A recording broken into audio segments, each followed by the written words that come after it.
Welcome to What is Going for new thought from the edge of Each week on OMTimes' flagship radio show, veteran broadcaster, author, and media consultant Sandy Sedgbeer conducts thought-provoking interviews with inspirational authors, artists, musicians, scientists, speakers, and filmmakers who are working at the point where spirituality and science meet consciousness at the very edge of Here is your host, Sandy Sedgbeer. Hello. Science has been around for a few hundred years. Religion has been around for a few millennia. And for most of that time, magic has been regarded as something that is both separate from them and unnatural. And yet, as history reveals, a belief in magic seems to have been deeply embedded in the human psyche since the beginning of recorded time. So why is that? To some people, magic is harmless hokum. To others, it's evil. And for many self-respecting scientists in the 20th century, it was a career killer and therefore anathema. So when a book emerges that is endorsed by 2 Nobel laureates, a president of the American Statistical Association, and a program director from the National Science Foundation, one can't help but sit up, take notice, and ask, is it time to start taking magic seriously? Dean Radin, PhD, is Chief Scientist at the Institute of Noetic Sciences and Associated Distinguished Professor of Integral and Transpersonal Psychology at the California Institute of Integral Studies. He's the author or co-author of hundreds of articles, book chapters, and 4 popular books: The Conscious Universe, Entangled Minds, Supernormal, and the recently published Real Magic, Ancient Wisdom, Modern Science, and a Guide to the Secret Power of the Universe. Dr. Dean Radin, welcome. Thank you, Sandy. I'm glad to be here. Now, you've been probing the far reaches of human consciousness, principally psi phenomena, using the tools and techniques of science for nearly 4 decades. And doubtless, few scientists 40 years ago would have admitted an interest in magic, let alone published a book on the subject. And yet, your latest book, Real Magic, carries endorsements from many distinguished names in the fields of science, medicine, and psychology. So what happened? How did yesterday's sorcery become today's leading-edge science? Well, as it turns out, that if you look at leading-edge science today, for those who are interested in consciousness, which in itself as a topic of study is relatively new, within the past 30 years or so, for people interested in consciousness, the underlying puzzle has been to account for experience, just for simple self-awareness and experience. And the reason it's a puzzle is because we don't know how something which doesn't appear to be a physical effect, our experience has correlates in the brain, neural correlates, but we don't see how experience can arise simply from matter and energy. And because of that, there's a growing number of scientists in many domains and philosophers who are beginning to suspect that there's something about awareness or consciousness that might simply be an inherent property of reality. It's simply woven into the fabric of reality. And the moment that somebody begins to imagine that, and as I said, there are more and more people beginning to think that that's a possibility, then you have to look more seriously at what else consciousness may be able to do. And that's immediately going to lead us into the esoteric traditions. And since I've been studying phenomena that already give us a clue about what consciousness can do, mainly psychic and mystical experiences, I decided to look at the esoteric literature as well, and discovered, kind of to my surprise, that the psychic experiences that I've been studying are essentially the same as what has traditionally been called magic. So 2 years ago, before I started writing my book, Real Magic, I probably would have said, no, I'm not studying magic at all. That's just ancient superstition. Today, I'm not so sure, especially after spending a year looking in some detail at what the esoteric traditions were actually saying about these kinds of phenomena. Well, it's interesting, isn't it? Because as you reveal in your book, I mean, there is so much material available on magic. Many of the ancient, the old books, the Eliphas Levi, Alistair Crowley, Dion Fortune, all of those. I mean, I read those many, many years ago. And were you surprised by how much is out there? Well, it's not only that there's a vast literature on what might be thought of as a popular level, but in the scholarly domain, I was just amazed at how many historians, anthropologists, historians of religion, religious scholars, have written probably hundreds of thousands of books about magic. And the reason is that it's deeply entwined in our understanding of religion, and in our understanding of science, and in history, and in politics. Almost everything you can think of at some point is related to what people thought of as magic. As a scientist, I've been particularly interested in seeing that what we today reject as magic at one time was all we knew. The word magic was basically the only term that we had to try to describe the way the world worked. Some elements of supernatural magic, which had to do with divine concepts, eventually became natural magic. Natural magic became alchemy, astrology, and the herbalism. Those elements of natural magic are now part of mainstream science. But what's interesting is that there are other elements that almost became natural magic, and that all had to do with consciousness. So it may be that it took us another couple of hundred years to develop a fourth form of natural magic, and my prediction then is, as I say in the book, that I think the future of science will have to incorporate consciousness, and when it does that, it will look backwards in history and see that what used to be called magic is yet just another thing that we're beginning to understand. Now, you say that real magic, as opposed to what, I'm not sure, but I guess, the magic that's performed on stage, sleight of hand, etc. Real magic falls into three categories or types. Tell us what they are. So one type is divination. So the typical, stereotypical image is mirror gazing or crystal ball gazing or tarot cards, that sort of thing. A second class I call force of will, which is about manifesting your desires. And the third is called theurgy, which is communicating with spirits or getting spirits to do something on your behalf. So this whole range of different kinds of magical practices basically fall into those three categories. So interestingly, in divination, in modern language, we would say that it involves clairvoyance and precognition. That's what divination was about. Force of will is what we would call either mind-matter interactions or psychokinesis.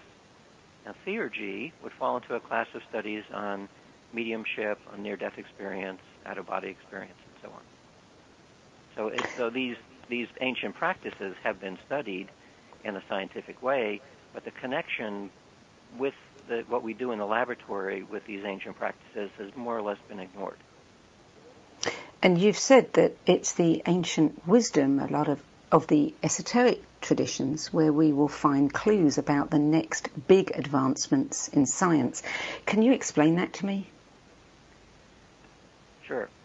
So if you try to do a synthesis of the esoteric traditions in terms of their cosmology, their worldview, you can get lost in the differences between, say, Hermeticism and Neoplatonism, or the Kabbalah and what the Rosicrucians said.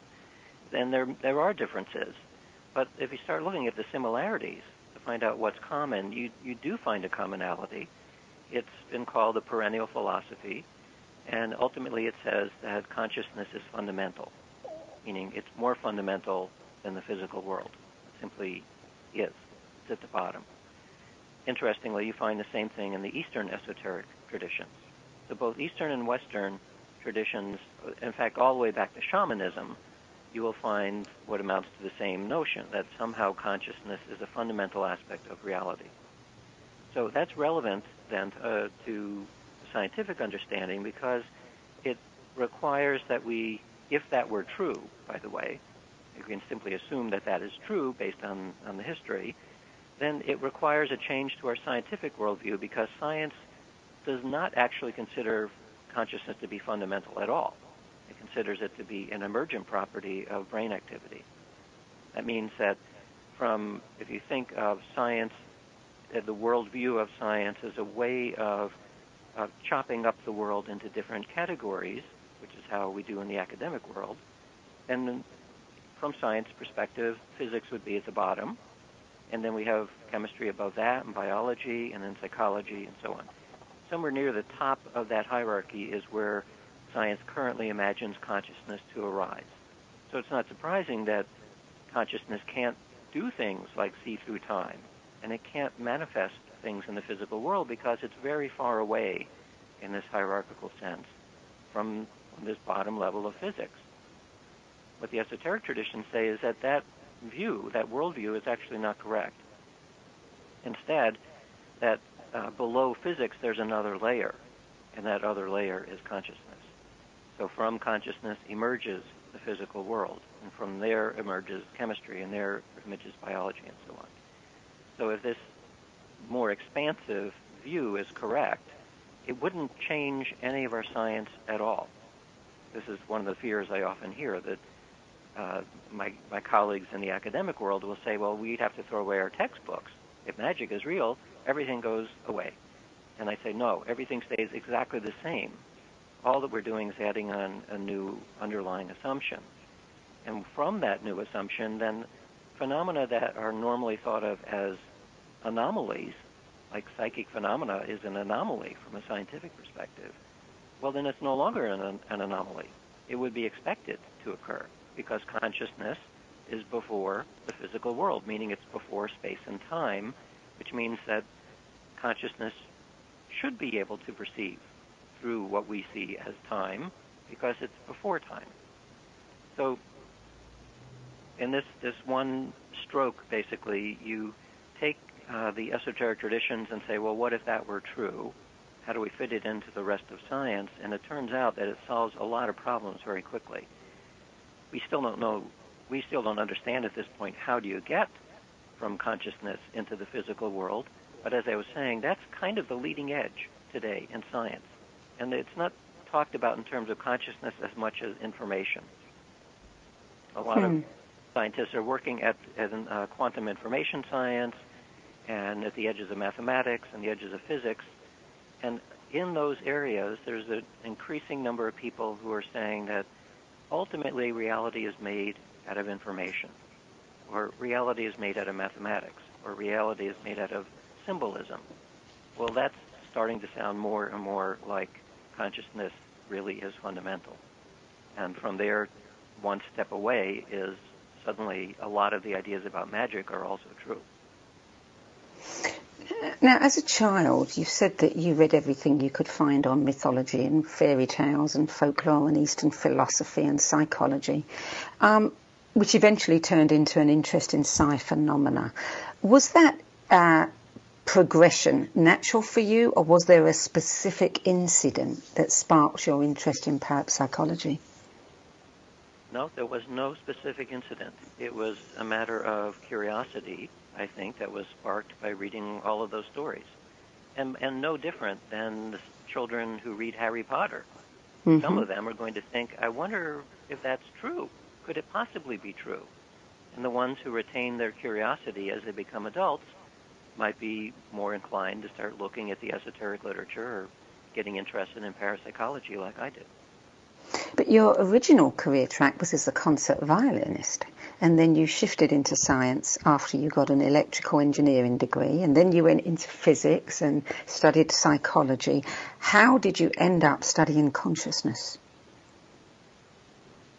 Well, I think I've always been interested in consciousness. Some of that was probably sparked by playing the violin, in that on my music stand for 20 years, at the top of the music stand, I had a phrase that said, learn to listen. So for a violinist, learning to listen is all about intonation. But after a couple of years, you don't need to think about that consciously much anymore. You either have it or you don't, and I was pretty good at it. So to learn to listen was a subliminal message pointing at me for 20 years, and it ends up being kind of a meditative state. Listen to what? Well, listen to everything, including your own mind. So something like that may have sparked my interest in things about the mind and consciousness. You have synesthesia, and I've met a few people with synesthesia, and many of them are working, as some might term it, in the spiritual arena now. Did you find that your synesthesia has helped or hindered your work? Well, of course, I didn't know that there was such a thing as synesthesia for many years until somebody gave it a name. I imagined that people would tune their instruments by color, because that's how I experienced the sound and the tones. I found it generally not to be a problem, except if somebody was playing or singing off key. Then it was not pleasant at all, because the colors weren't right. It became muddy and off color. And of course the sound wasn't right either, so it makes it difficult sometimes to listen to people who think they can sing or play. If they're off key just a smidgen, I can't listen to it. So did that increase your intuition in some way? Did it enhance it in some way? Well, probably it offered a different way of perceiving the world. We'll come back to that after the break. You're listening to What Is Going On. I'm Sandy Sedgbeer. My guest is Dr. Dean Radin, Chief Scientist at the Institute of Noetic Sciences, whose 40 years of research on consciousness has produced hundreds of papers and 4 books, including the one we're discussing tonight, Real Magic. We'll be back with more after this break. The future of Internet radio is here. OMTimes Radio. IOM FM. Hello, this is Dr. Donise Warden, and I'm excited to tell you about homeopathic injections from Hevert Pharmaceuticals. I utilize them in my practice for pain, inflammation, depression, and other medical conditions. I'm achieving excellent results, and I've seen no adverse reactions. I encourage you to explore these novel treatments.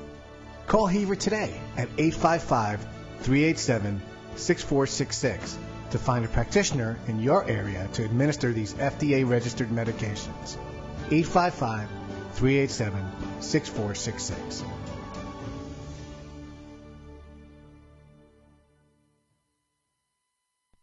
Change and growth are part of natural life and also part of your spiritual life. Everyone needs support and guidance, especially during life passages. Upgrade yourself with the OMTimes Experts program. With OMTimes Experts, you have access to the best intuitive coaches, spiritual teachers, counselors, astrologists, and oracles. Our team was carefully selected so you can trust. Find out more at experts.omtimes.com.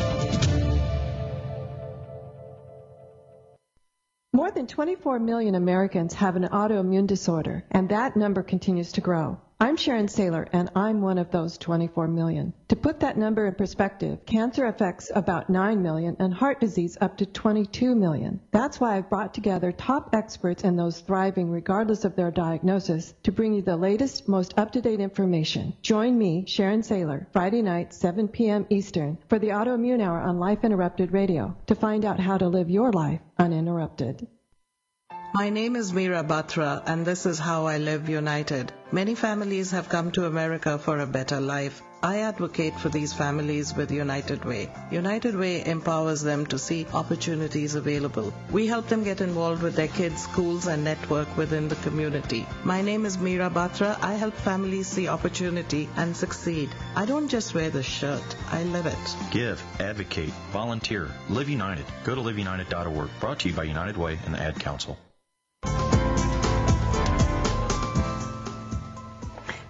Welcome back. Dean Radin, the question I asked you before the break, I was curious to know, many people rely on their intuition, to one degree or another in life. I just was curious whether being able to see colours in that way, or sense colours, whether that added another dimension to your intuition that you found useful? It may have. I don't have another Dean to compare it against, so I don't know how to answer that. What I can say is that I don't know whether synesthesia is part of it, but I remember watching a Star Trek program, the original Star Trek series, and there was a episode called The Empath, which featured an alien who didn't speak but was very empathic and could feel and take on other people's pain. And when I saw that episode, I suddenly realized that was a thing, that somebody could do that, because I was able to do that. And again, as a child, you don't know that what you're doing is not common, but I have that ability as well.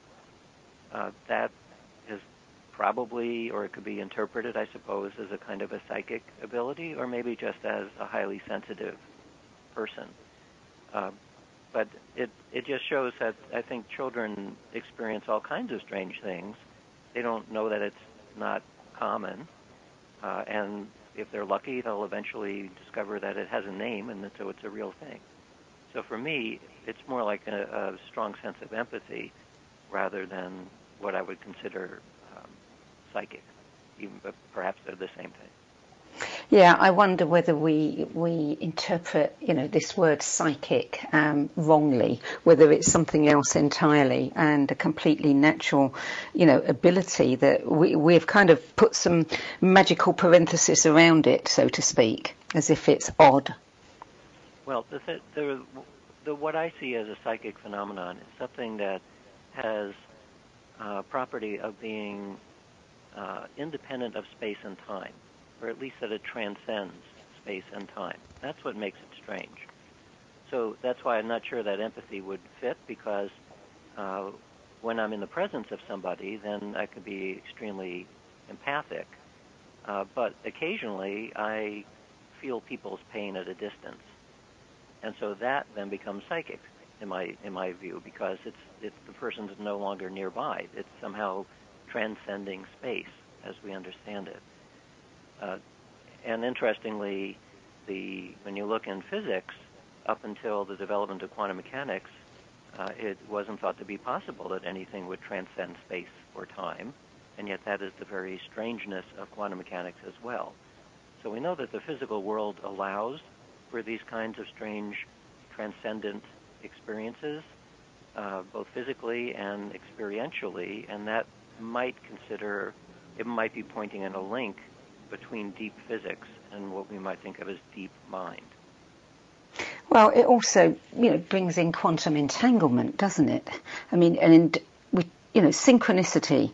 You give a wonderful explanation and an example from something that happened to you, and there were 4 steps within that particular incident of synchronicity, but one could also call it quantum entanglement in some way. Yeah, there may be an analog of quantum entanglement in experience. That was essentially the topic of my 2 books ago called Entangled Minds. And it was looking at physics to see, are there ways of understanding things like psychic connections and synchronicities from a physics perspective? And the answer is, I think, yes, there is a way to do that.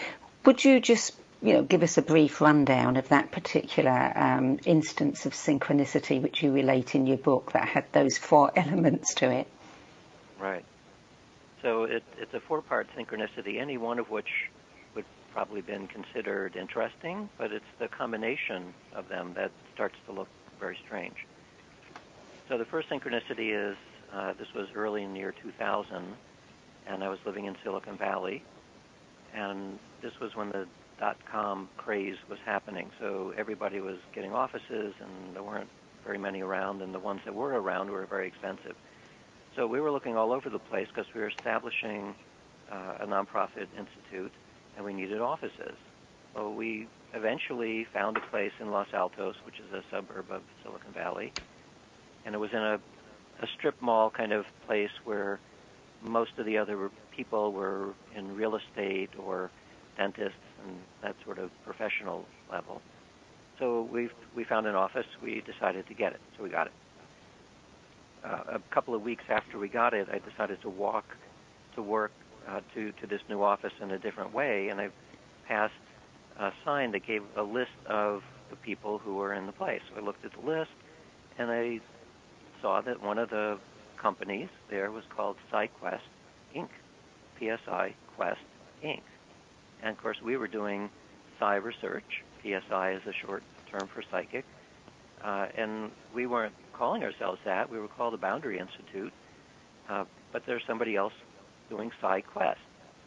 And we didn't know what that meant. We figured maybe it was Personnel Services Incorporated or something like that. But we thought, okay, there's a funny synchronicity that we're doing Psy research and there's somebody else here who's doing PsyQuest. The second synchronicity is I decided to walk, again, a different way to the office, and I passed the office next to ours, which I hadn't really looked at before, but I'd noticed a little sign in the door that said PsyQuest Research Labs. And now this became much more interesting, because what would Personnel Services be doing with a research lab? And it's right next to us. So I got curious, of course, and I tried to see through the mini blinds that were closed to introduce myself and find out what are they doing. Well, there was nobody there. So every day for about a month, as I walked to work, I passed that and I looked in to see if there was someone there. Finally, I did see movement through the mini blinds. I knocked on the door, and I said, as the door opened, there was a man opening the door. I said, "Hello, my name is," and before I could say my name, he looked at me with a look of shock and said, "Dean Radin?" And, of course, I didn't know how he knew my name. I was a little concerned because he looked very startled to the point of almost like shock. And so I didn't quite know what to do. Well, so that synchronicity is that he was engaged in a practice for the past day, actually for longer than a day, but he was engaged in a practice to try to manifest me. He was trying to make me appear or to contact him in some way. So you can imagine that when I opened the door, he would be completely shocked because he was trying to make me show up. And there I was. I opened the door. So as it turns out, this guy was a former Apple employee who had done quite well and cashed out and did what he always wanted to do, which was Psy research, exactly like what we were doing. Well, this is now major synchronicity because not only is he right next door to us, but that my colleagues and I pretty much know everybody in the world who's doing this kind of research. It's a small community. And yet, here's somebody we had never heard of doing the same research with a laboratory right next door to where we ended up. So this is very strange. Well, there's another piece to that, isn't there? Where your intention also came into play. Right. So I'm only up to synchronicity number 2, and there's 4. So the third synchronicity is that the person who opened the door, his name is John, he was doing a magical practice, part of a Tibetan yoga practice, where you can manifest things that you want. Well, as I said, he was manifesting me, which made me feel disoriented because I think I have free will, but apparently not as free as I thought I did. So the last synchronicity is that he finally, when he settled down, I asked him, well, what do you do here? So he brought me back to his laboratory in the back room, and it had a special kind of shielded room and a certain chair in it and various kinds of equipment, and I was stunned to see this because then I said, well, you have to come over to my office. So we went over to my office, which is on the other side of the wall from where we had just been. And on the whiteboard, I was drawing the shielded room and the special chair and the various kinds of equipment because I had been spending the previous month in my office drawing on a whiteboard what I wanted to manifest. Unbeknownst to me, it was on the other side of the wall. So he manifested me, and I manifested the equipment that I wanted. And this was so startling to both of us that we then, of course, I told my colleagues about this, and we were all kind of stunned. Which comes first, the chicken or the egg? You know, were you manifesting each other? Which one started it? It raises all kinds of questions. And of course, it also, I mean, you say that the practical foundations of real magic are attention and intention. And that's a perfect example of it. Right. And it's not just intention and attention, but it's doing that with very high levels of motivation and not in an ordinary state of awareness. So in an ordinary state of awareness, you can get small effects. You see those in the laboratory. But for big effects, it takes what a magician would call being in the state of gnosis, or a yogi would say being in a state of samadhi. These are very deep states of consciousness. Now, John was doing a dream yoga technique, so part of his intention was in the dream state, but not in the ordinary state at all. And what I was doing was somewhat in an ordinary state, but a lot of it was contemplative. It was like a waking meditation and very strong imagination. I was imagining what I wanted and drawing it as well. And so this is relevant to the notion of spell casting in magic, especially the idea of drawing. That when one method of magical practice is to draw, literally like painting or sketching something that you want, but it has a second meaning. You draw the thing you want, but it draws it to you. It's like pulling it to you, that kind of drawing. By the same token, spell casting has two meanings of the word spell. So spell in a magical sense is you cast something out into the world and you hope you can grab it, like a fish. But when you spell something, like spell a word like cat, a C-A-T is a symbol standing for the thing that you want. So if you spell something, as in what's called writing magic, you are creating a symbol for the thing that you want. At the same time, you're casting a spell. So these are various ways of manipulating intention and attention, and it's true that something about those two elements of consciousness seem to push the world around in such a way to make it more likely that you'll get what you want. It doesn't guarantee it, for reasons I talk about in the book, but I think it does increase the probability. I know a teacher who says that thoughts are electric, emotions are magnetic, and that they are important components of manifestation. I've certainly manifested things that that had multiple elements in them, that one would say, no, it's impossible to get all of those things. And I've done it in an instant without even intending it, by just being very emotional about something and saying, okay, this is what I want, and being absolutely adamant, and I've seen it appear. So that kind of bypasses, the need for, or the suggestion that one has to put a lot of effort and imagination into it.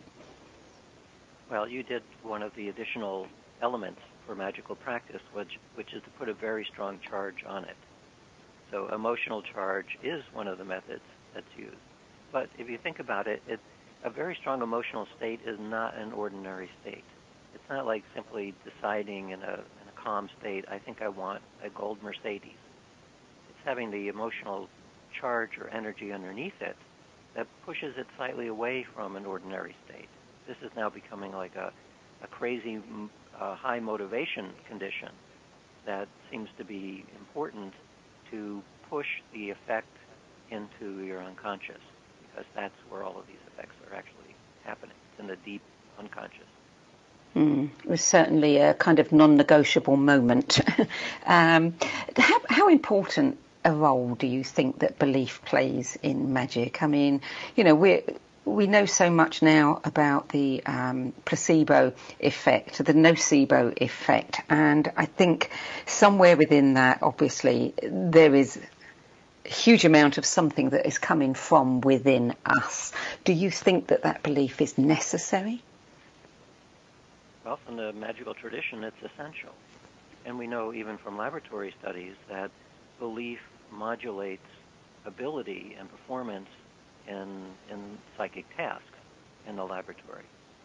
So this is the so-called sheep-goat effect, where you take a classroom of students and you separate them according to those who believe, the sheeps, and those who don't believe, the goats, and they all do the same task, then the sheeps will do better than the goats, and in a reliable way. This is a test that's been done for something like 5 or 6 decades already, with over 100 experiments, and the results are very clear.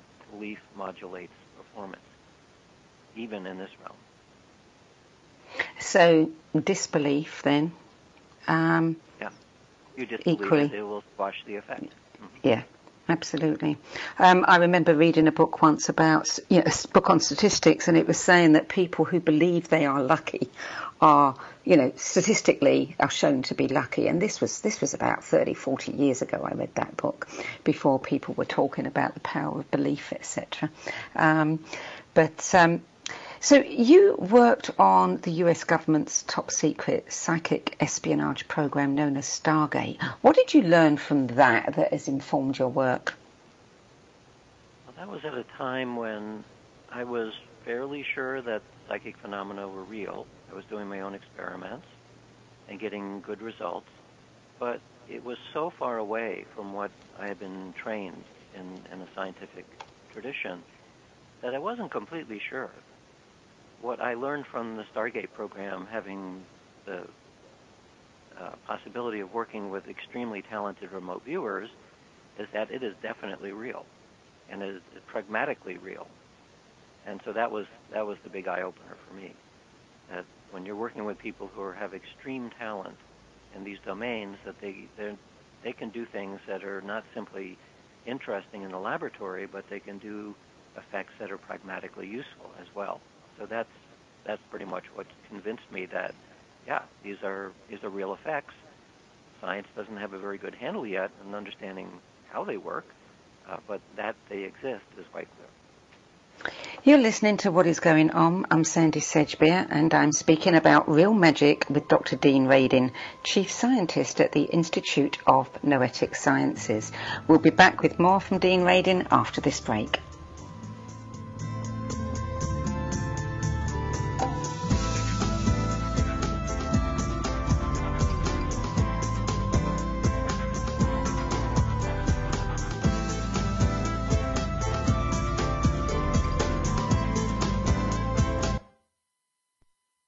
The cutting edge of conscious radio, OMTimes Radio, IOM-FM. Hello, this is Dr. Donise Warden, and I'm excited to tell you about homeopathic injections from Hevert Pharmaceuticals. I utilize them in my practice for pain, inflammation, depression, and other medical conditions. I'm achieving excellent results, and I've seen no adverse reactions. I encourage you to explore these novel treatments. Call Hevert today at 855-387-6466 to find a practitioner in your area to administer these FDA-registered medications. 855-387-6466.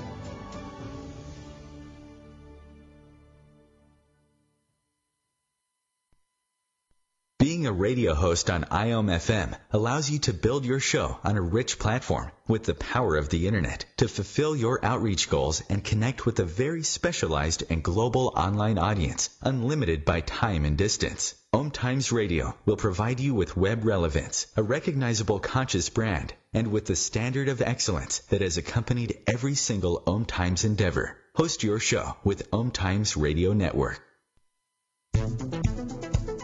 My name is Victor Furman. Some call me The Voice. I've always been fascinated with human nature, spirituality, science, and the crossroads at which they meet. Join me Wednesdays at 8 p.m. Eastern on OMTimes Radio, and we'll explore these topics and so much more on Destination Unlimited.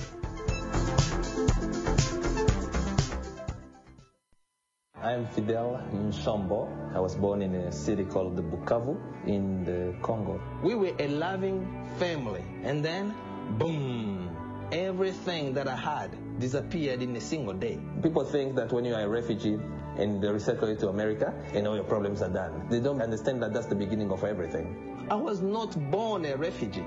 I was made one. It's time we welcome refugee families with open arms. Learn more at embracerefugees.org, brought to you by the Ad Council. Welcome back. Dean Radin, we can't really talk about magic without looking at white magic versus black magic, and you say that white is a type of force of will magic that doesn't interfere with someone's free will. Black magic does attempt to influence another person, which of course means that advertising, marketing and the media are practicing black magic all the time. But you've performed an experiment on voodoo in your laboratory, and I'm sure that your intention then was not to create any harm or influence anything, but you've said that that was an experiment that you wouldn't repeat. What did you make of that experiment then? Well, this was an experiment looking at the simple idea that voodoo, that an effigy, as used in voodoo, you make an effigy of a different person, and that when you do something to the effigy, that it would be reflected in the person itself. So in the stereotypical entertainment version is that you stick a pin in the voodoo doll, and then the person says, ouch.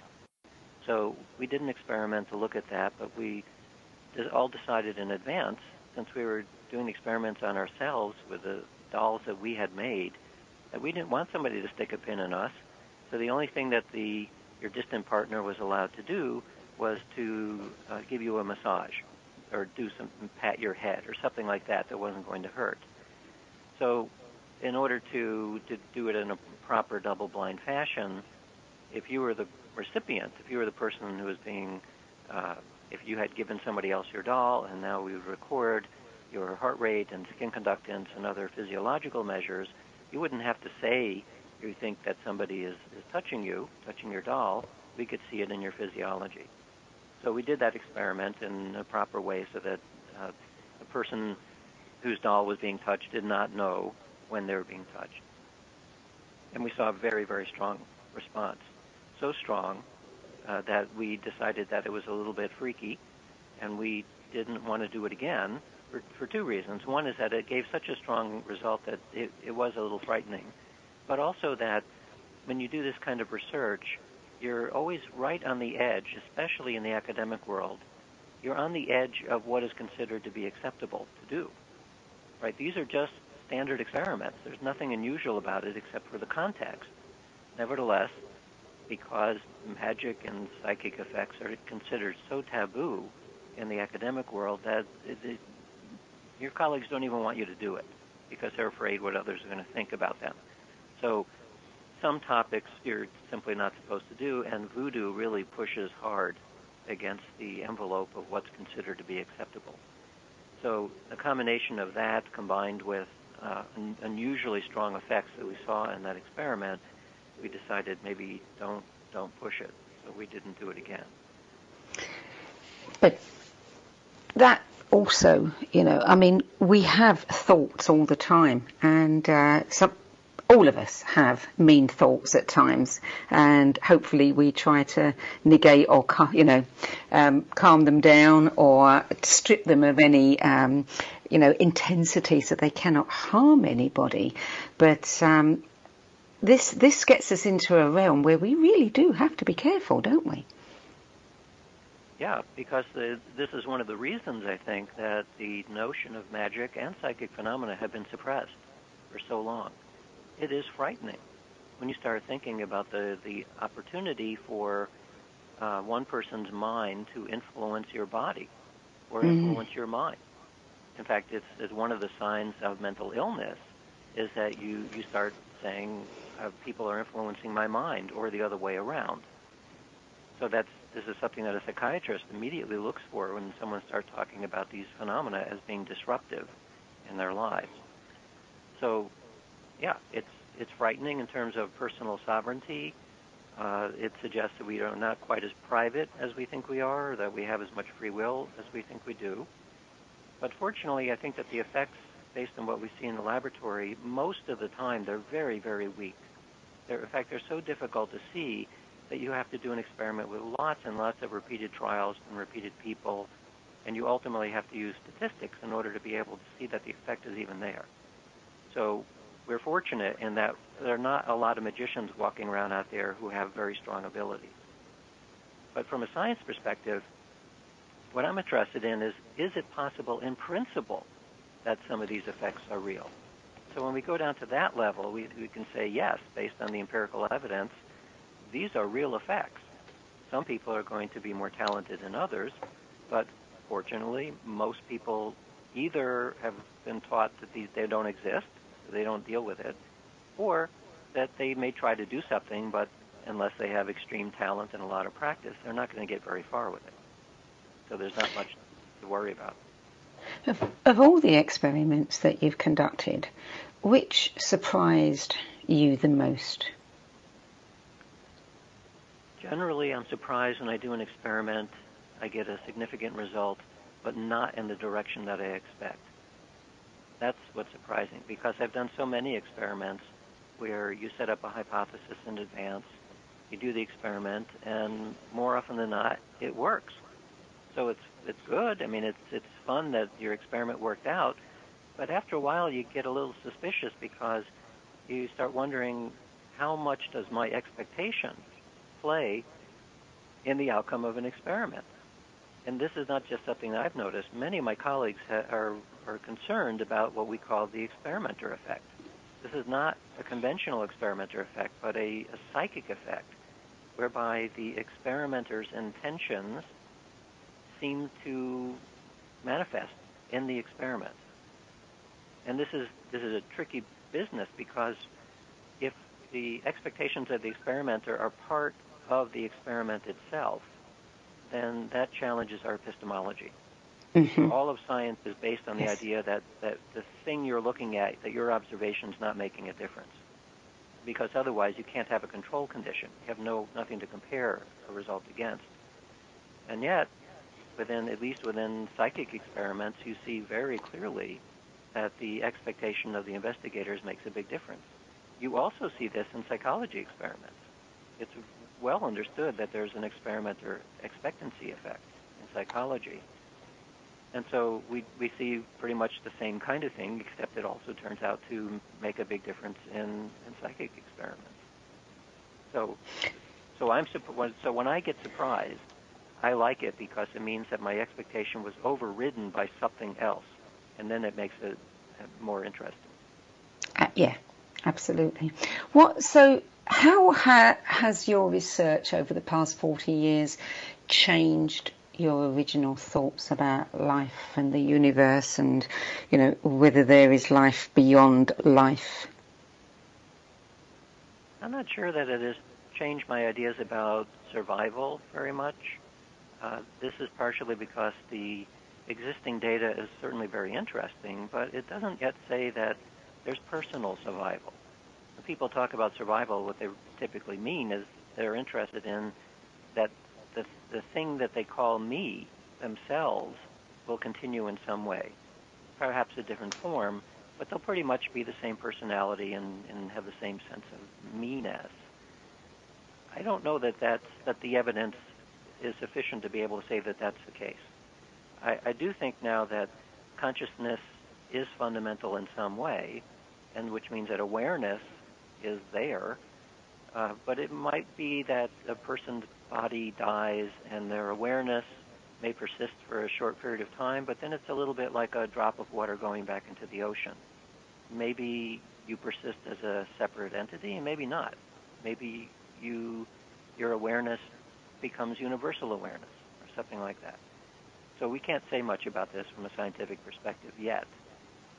The evidence continues to compound, and maybe someday we'll be clever enough to be able to make a strong statement. But what we can say then, and what I would say what has changed in me over the years, is that what used to be interesting stories about psychic ability are more than stories now, because I've tested them repeatedly. Not so much in my personal experience, although I've had some psychic experiences, but mainly in the laboratory. So using the best tools of science that we have today, it took a long time, but eventually I've come around to the idea that, yeah, these are real experiences, They provide a major challenge to our understanding of reality, and that's why I continue to be interested in them. You have an endorsement from Ibn Alexander, who famously had a near-death experience, and it was one that was very compelling for people simply because of his profession, the credibility factor. What do you make of NDEs? Well, when somebody has an NDE, then they don't need to be convinced about survival after death. That's one of the findings. Others are that there certainly are reports of enhanced psychic ability, but as far as you know, it hasn't been tested in the laboratory yet. It creates a personality change.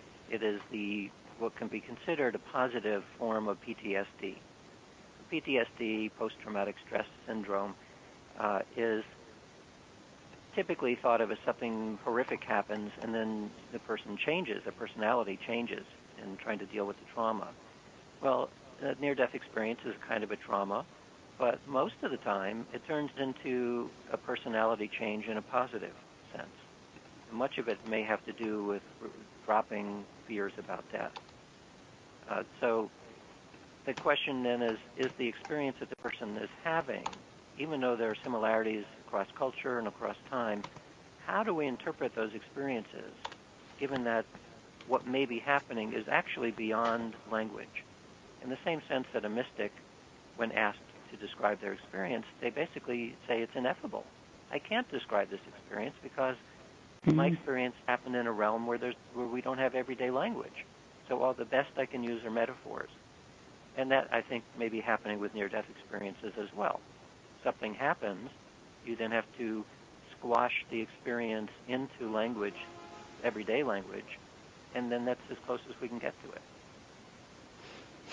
You offer a series of simple but effective magical techniques in your book. We don't have time to, ask you to share a few with us. I would encourage listeners to read the book because it really is one of the best books that I've read in a long time.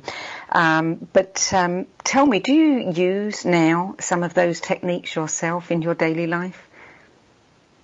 I do, yeah. I talk about sigil magic, which is about symbols in the book, and I put a sigil in the book. I hid it. So there's one in there that people can find if they look for it. And before we close, tell me, what are you most excited to be working on next?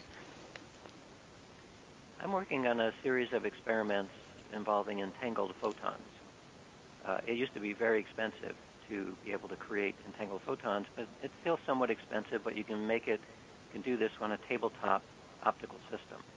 So I have that in the laboratory, and we're seeing whether the non-local matter, which is what entangled photons is all about, non-local energy and matter, is related to what we call non-local mind. If the non-local mind is related to non-local matter, that would give us yet another clue as to how deep physics and deep mind are connected. So that's what I'm working on now. I was impressed when Stephen Hawking died recently, and he had lived way, way, way beyond what anyone expected somebody with his condition would live. And one of the things that occurred to me why that might be was because he was so excited by the work he did, and all he needed was his mind. And that was enough for him. I mean, would you agree with that? And do you think that, that because you are so interested to keep pushing the boundaries with your research, that is something that, probably will extend your life too?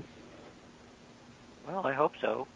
I certainly know people who have had extremely strong interest and passion in something, and that seems to keep them alive. And, of course, the opposite is true as well. Somebody becomes depressed and loses all interest, and they tend to fade away. One of my friends who was interested in parapsychology for his entire life lived to be 111, and for a short period of time was the oldest man in the world. His name was Alexander Image. Very cool. Dean Radin, we're out of time, but thank you so much. I thoroughly enjoyed your book. Thank you very much. Real Magic, Ancient Wisdom, Modern Science and a Guide to the Secret Power of the Universe is published by Harmony Books. You can find more information about Dean Radin and his work at his website www.deanradin.org. I'm Sandy Sedgbeer. Thank you for joining me today, and I look forward to being with you at the same time next week. Till then, it's goodbye from me.